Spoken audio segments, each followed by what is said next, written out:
can a child be born with the trauma, be traumatised by the birth? Yes. And a mother as well be also?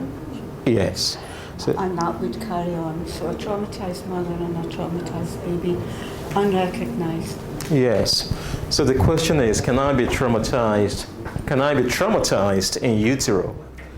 So we do know that the environment doesn't start when we're born. The environment starts when we're conceived. So before I was born, I shared the same environment with my mother for the 9 months period. And there's a whole bunch of things that could happen within that relationship that could traumatize me. Some studies have shown that if the mother is depressed, the elevated levels of cortisol could traumatize the fetus, the developing fetus. Because excess cortisol impairs neurological development. Sometimes it could be maybe the mother smoked or the mother did drugs. The levels of toxins will be shared by the neonate, by the fetus, and that's too toxic for the fetal brain.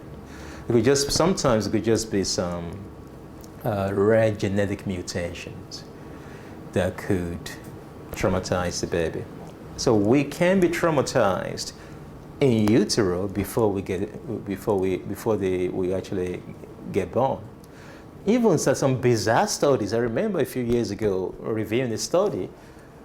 The depression of the dad affects the baby much more than the depression of the mother that is carrying the baby. It's bizarre. Only in terms of premature birth. In other words, studies have shown that if the dad is depressed and the mother who is carrying the baby is not depressed, the dad's depression predicts more than the mother's depression when it comes to whether you are born prematurely or not. Am I clear? I know it's a little bit weird. It's incredible. The environment matters, not just the mother's environment, the partner's environment and their mental state.